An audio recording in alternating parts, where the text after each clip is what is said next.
The sinking of Titanic 1912. The reserve British passenger liner RMS Titanic began construction on March 31, 1909 in the Harland and Wolff shipyard in Belfast, Ireland, and was completed 3 years later in 1912. As one of 3 Olympic-class ocean liners, it was designed to be the largest reserve passenger ship in the world and will cost $7.5 million to build. It had a length of 882 feet 9 inches or 269.1 meters, a height of 175 feet or 53.3 meters, and a width of 92 feet 6 inches or 28 meters, and it weighed 46,328 tons. Below the waterline was the orlop deck for cargo, and the tank up where the engines, boilers, turbines, and electrical generators were. And at the very top was the boat deck where the bridge and wheelhouse were, as well as the lifeboats. In between were the deck for passengers, with first and third class cabins. The level of luxury was so high that second class was comparable to full service on any other ship. The 2,240 passengers will be from all walks of life, from millionaires and celebrities to poor immigrants looking for a better life in America. The ship will act like a floating hotel featuring a grand staircase, which allowed first class passengers to move from deck to deck, and had a dome skylight to allow natural light in. The ship also featured a gymnasium, dining saloons, and a reading room, a barber shop, a squash court, a Turkish bath, and a swimming pool. The ship carried 20 out of a possible 64 lifeboats. Therefore, they were only enough for half the ship's population. However, this was within legal requirement. Lifeboats were only intended for carrying passengers to rescue ship, and not keep the entire ship population afloat. As a result, the company who owned the Titanic White Star Line felt accomplishment enough to keep the number of lifeboats low, so the deck wasn't captured. Many claim that the Titanic was unsinkable because its hull was divided into 16 watertight compartments.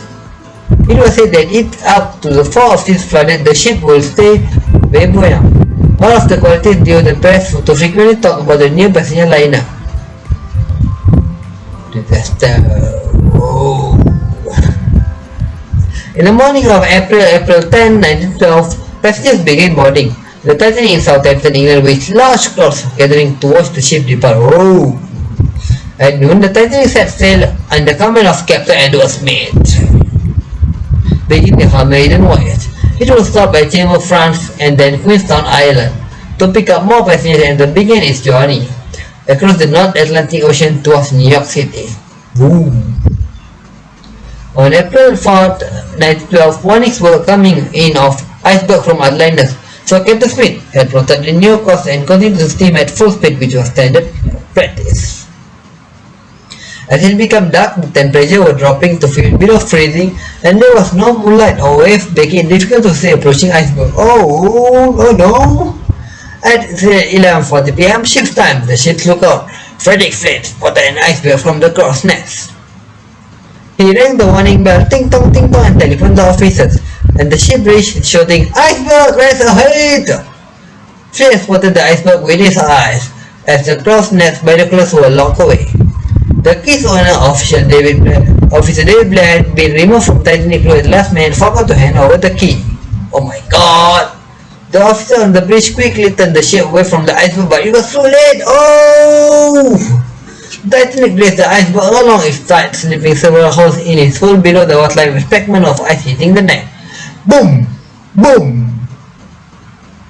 At first, everyone felt relieved. The lookouts and the passengers didn't even feel the collision. Oh, lag! 6:50 p.m. Oh. Captain Smith and the ship architect Thomas Andrews went to inspect the damage. They knew the ship would start sinking, and by this time 6 of the watertight compartments at the ship's hull were already breached and began falling. Shh. 12 a.m.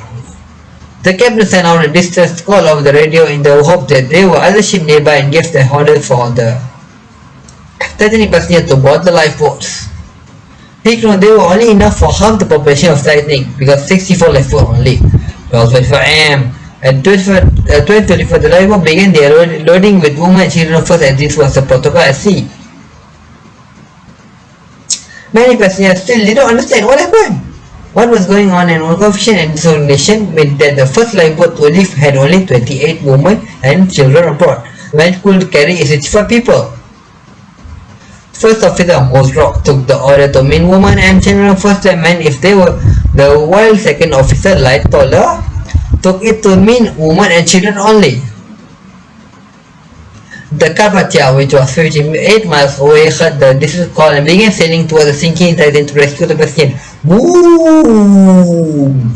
Distress players were shot into the sky to help locate the sinking Titanic.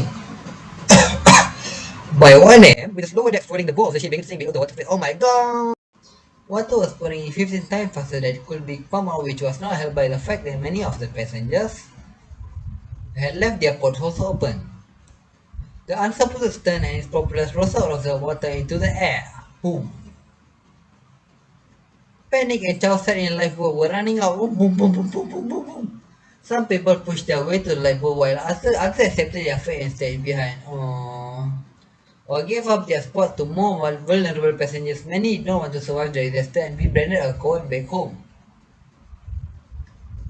2:05 a.m. The last lifeboat had left, but 1,500 people were left on the ship.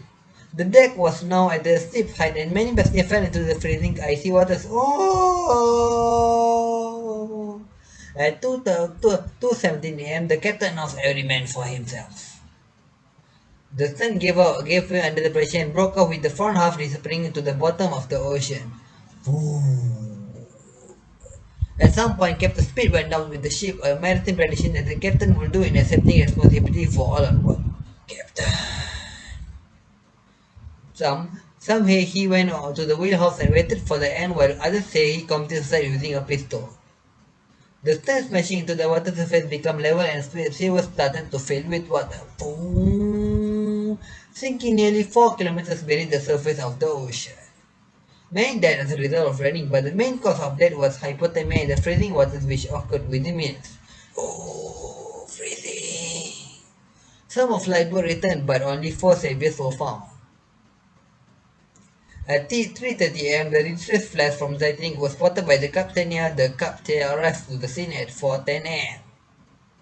and picked up the lifeboats.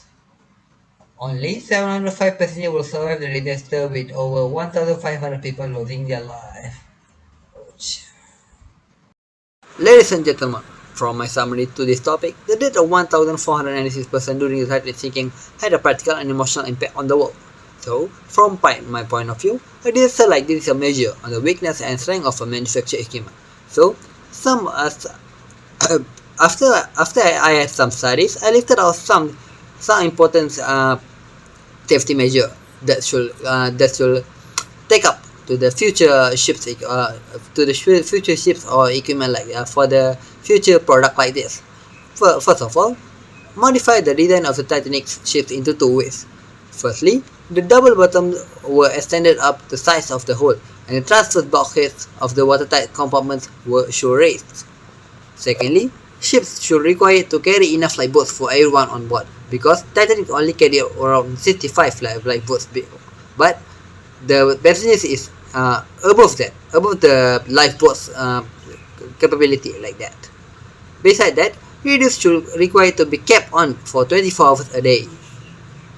Ladies and gentlemen, for the conclusion part from me is the Titanic sinking remains one of history's most famous disasters because of it almost killed 1,500 lives in a tragic event. But at the other side, it's given a motivating engine on people to discuss further on the create the best SOP, or also called safety operating procedure or safety method, on ensuring above this even ship's journey is more safety and a proper manufacturing from the inner side of management and below is important in finishing the best